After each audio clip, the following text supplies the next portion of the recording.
எடுத்து சி இதெல்லாம் நீ ஏன் போடுற? ஒரு டைம் என் ப்ரொஃபைல் இவங்களும் உங்க டீமோ என் போன் எடுத்து என் ப்ரொஃபைல் பார்த்து சீ தூ பிரீத்தி தாங்க எப்பயுமே போன்ல இருப்பாங்க.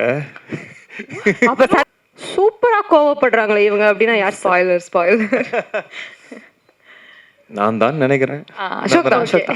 ஓகே ஜெனரலாவும் கோமா அப்பப்போ சுத்திட்டு இருப்பேன். ஆமா அதுக்கப்புறம் இல்ல பாவம் அவர் ப்ரொடியூசர் ஆக்டர்.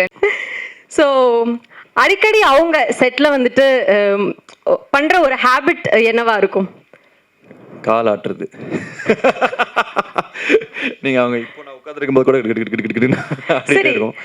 அண்ட் எனக்கு சாட் ஜிபிடியை இன்ட்ரடியூஸ் பண்ணது வந்து அவங்களும் அவங்களோட மேக்கப் ஆர்டிஸ்டும் தான். அது மூலியமா நான் நிறைய விஷயங்கள் இப்போ எக்ஸ்ப்ளோர் பண்ணிட்டு இருக்கேன். So thank you for that. Okay, உங்களோட சாட் ஜிபிடி டீச்சரா அவங்கள வந்து நம்ம சொல்லிடலாமா, அனௌன்ஸ் பண்ணிடலாமா? பண்ணலாம்.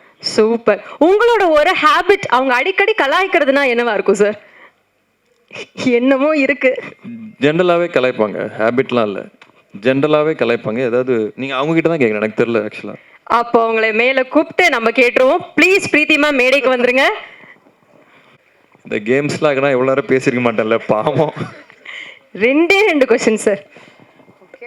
எஸ், நீங்க அப்ப சொல்லுங்க. அவர் அடிக்கடி கலாய்க்கிற ஒரு விஷயம் என்ன உங்களோட ஹேபிட்ல? இல்ல அவர் வந்து என்னன்னா பாக்குறதுக்கெல்லாம் சூப்பரா இருப்பாரு, நல்லா பில்ட் எல்லாம் கரெக்டா இருக்கும். ஆனா அப்பப்போ like he doesn't take care of how he looks. அப்பப்போ ரொம்ப ஒரு மாதிரி போலர் ஆப்போசிட்டா இருக்கும். ஒரு நாள் செம்மையா வருவாரு, ஒரு நாள் வந்து ஏதோ முடியெல்லாம் எங்கேயோ இருக்கும், அந்த மாதிரி வருவாரு. அதனால ஒரு மாதிரி கொஞ்சம் பார்த்து பண்ணுங்க அப்படின்னு சொல்லி அவங்க சொல்லுவாங்க. ஸ்கின் கேர் இது, அப்புறம்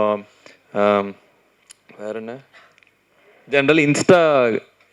ஒரு டைம் என் ப்ரொஃபைல் இவங்களும் உங்க டீமோ என் போன் எடுத்து என் ப்ரொஃபைல் பார்த்து சீ தூ இதெல்லாம் ஒரு ப்ரொஃபைலா? என்ன உங்க நீ எல்லாம் ஒரு ஆக்டரா? நீ எல்லாம் ஒரு ஆக்டர், உனக்கு ஒரு இன்ஸ்டாகிராம் ப்ரொஃபைல் இவ்வளவு கேவலமா இருக்குன்னு சொல்லி என் போஸ்ட் டெலிட் பண்ண ஆரம்பிச்சிட்டாங்க. சார், இந்த கேள்விக்கு பின்னாடி எவ்வளவு கண்டென்ட் இருக்குன்னு தெரிஞ்சிருந்தா. அசோக் வந்து ரொம்ப ஒரு செக்யூரான ஒரு ஆளு. சோ நாங்க எல்லாரும் சேர்ந்தா கொஞ்சம் புள்ளி பண்ணுவோம் அவரை. அதனால நாங்க ஜென்சின்ற ஒரு பேர்ல இந்த மாதிரி இதெல்லாம் வந்து சோஷியல் மீடியாக்கு சரியில்லை அப்படின்னு விளையாட்டுக்கு சொன்னோம். விளையாட்டுக்காக உங்க டீம் ரொம்ப ரூடுங்க. ஐயோ, எடுத்து இதெல்லாம் நீ ஏன் போடுற டெலிட் பண்ண ஆரம்பிச்சிட்டாங்க. பட் எனக்கு என்ன புரிஞ்சதுன்னா, because I've seen him so much better. நல்ல போட்டோலாம் இருக்கும். ஆனா மேடம் அத மேடை போட்டு சொல்லணுமா? இல்ல they were all friends. மெயினா சும்மா விளையாட்டு தான். பயங்கர ஜாலியான ஃப்ரெண்ட்ஸாவே நீங்க மாறிட்டீங்க இல்லையா? நாங்க ஒரு 40 days முன்னார்ல ஷூட் பண்ணோம் இந்த படம். So we were an intimate set of crowd. Sir, அந்த 45 days முன்னார்ல ஷூட் பண்ணீங்கன்னு டீம் சொன்னாங்க. அதுல நெட்வொர்க்லாம் அங்க கிடைக்கல, கொஞ்சம் கஷ்டப்பட்டாங்க. நாங்க யாரு ஈஸியா சர்வை பண்ணுது நெட்வொர்க் இல்லாம? பிரீத்தி தாங்க எப்பயுமே போன்ல இருப்பாங்க. அப்ப சர்வே பண்ணது நீங்க தான் இல்ல? இல்ல சோ பேசிக்கலி அவங்க போன் சிக்னல்னா அவங்க டீமுக்கு யாரோ ஒரு போன்ல இருப்பாங்க, அவங்களுக்கு சிக்னல் இருக்கும். அவங்க வெளில நின்னு எனக்கு ஹாட்ஸ்பாட் போட்டு விடுவாங்க. அங்க எங்கயாவது நெட்வொர்க் வேற மாதிரி சிஸ்டம் வச்சிருக்காங்க அவங்க. நான் கத்துக்கணும். நான் வந்து 12 வருஷம் ஆகுது. பட் அவங்க ஒரு சிஸ்டம் வச்சிருக்காங்க தெரியுமா, இவங்க இதெல்லாம் பண்ணலாம், இவங்க இதெல்லாம் பண்ணலாம். உங்க டீம் பத்தி நான் சொல்லணும், வந்திருந்தாங்கன்னா சொல்லலாம். Extraordinary team. டீம்ல மொத்தம் எத்தனை பேர் இருக்காங்க மேடம்? 3 பேர். சூப்பர். ஸோ முன்னாடிலேயும் வந்து நெட்வொர்க்கை வந்து வாங்கி கொடுத்துருக்காங்க அப்படின்னா நிச்சயமா பாராட்டக்கூடிய ஒரு விஷயமா தான் இருக்கும். எஸ், 2 பேருமே இந்த ஃபர்ஸ்ட் லுக் பார்க்கும் போதே தெரியுது பயங்கர ரகடா பயங்கர ஆக்ஷன்லாம் பண்ணியிருப்பீங்க போல. யாரு பயங்கரமா கோவப்படுவாங்க, கோவப்பட்டு நடிப்பாங்க ஸ்க்ரீன்ல. ஒரு செம்மையான ஒரு ஆங்கர் சீன் இருக்குன்னா சூப்பரா கோவப்படுறாங்களே இவங்க அப்படின்னா யார்? ஸ்பாயிலர்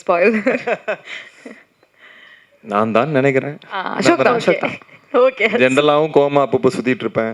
ஆமா, அதுக்கப்புறம் இல்ல பாவம் அவர் ப்ரொடியூசர் ஆக்டர் ரெண்டுமே இல்ல. சோ அப்பப்போ அது மாறிட்டே இருப்பாரு. அனியன் மாதிரி ஆக்டரா மாதிரி ஆக்டரா இருந்தா ரொம்ப சில்லா இருப்பாரு. ஆக்சுவலா very easy, very fun to work with. Okay, ப்ரொடியூசரா இருந்தா கொஞ்சம் டெரரா இருப்பாரு.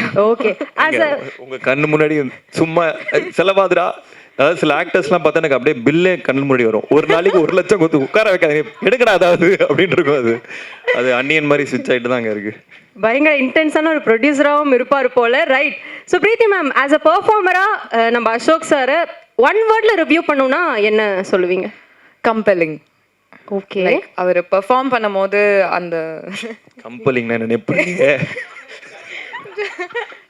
யாரையுமே நான் கம்பல் பண்ணலையே. அதாவது ஸ்க்ரீன்ல அவரை பார்க்கணும், அவரோட கேரக்டர் என்ன ஃபீல் பண்றாங்களோ அதை நமக்கும் ஃபீல் பண்ணணும் அப்படின்னு தோணும். அந்த ஒரு ஜென்யூனிட்டி, ரொம்ப எம்பத்தட்டிக்காக அந்த கேரக்டரை எடுத்துட்டு போகக்கூடிய ஒரு பர்சன் சொல்லலாமா? ஆமா ரைட். இல்ல அவர் பெர்ஃபார்மன்ஸ் வந்து கம்பெலிங் அதானே. ஓகே, ஒரு பெர்ஃபார்மராக அசோக் செல்வன் சார் கம்பெலிங்கான ஒரு பெர்ஃபார்மர்னு ஒரு சொல்றீங்க. வார்த்தையில சொல்லணும்னா அவ்வளவுதான். கரெக்ட் மேடம், அவ்வளவுதான். இப்போ இப்போ அவங்க வந்து என்ஐடி திருச்சி கோல்ட் மெடலிஸ்ட். அதனால தான் கோல்ட் மெடல் கொடுக்க மாட்டாங்க. எக்ஸ்ட்ரா பிட்டு. ஓ சொல்லாமா? ரைட். ஸோ ஃபைனலாக ரெண்டு பேர்கிட்டயுமே ஒரே ஒரு கேள்வி. அன்பில் அவன் அப்படின்ற ஒரு படத்தை 3 வார்த்தைகளை டிஸ்கிரைப் பண்ணணும்னா என்ன டிஸ்கிரைப் பண்ணுவீங்க? ப்ளீஸ் சார், நீங்க ஸ்டார்ட் பண்ணிடுங்க. Theatrical experience. 2 வார்த்தை ஏறுமது. 2 தான் சார். இந்த படம் வந்து தியேட்ரிக்கல் எக்ஸ்பீரியன்ஸ் இருக்கும் சூப்பராக. And music and performance. Okay, theatrical experience, music and performance 3 தனித்தனி வார்த்தைகளா கொடுத்தாரு. இன்னும் பெட்டரா இப்போ அவங்க சொல்லுவாங்க. கோல்ட் மெடலிஸ்ட்ல சார். சூப்பர் மேம், ப்ளீஸ் தமிழ்ல சொல்லுங்க முடிஞ்சா. கம்பெலிங்லாம் சொல்ல. சிம்பிளாவே சொல்லிட்டா, it's a beautiful love story. ஆஹா, பாத்தீங்க, பிடிச்சாங்க பாருங்க. Beautiful love story. இல்ல உங்க சான்ஸ் முடிஞ்சிருச்சு. எஸ், நிச்சயமா அன்பில் அவன் ஒரு பியூட்டிஃபுல் லவ் ஸ்டோரி ஆகும், ஒரு பக்காவான தியேட்டர்கள் எக்ஸ்பீரியன்ஸ் ஆகும் இருக்கும். நாங்க எல்லாருமே நம்புறோம். Thank you so much. ஒரு குரூப் போட்டோக்காக காஸ்ட் அண்ட் க்ரூ எல்லாரையுமே நான் மேடை கழிக்கிறேன். ப்ளீஸ்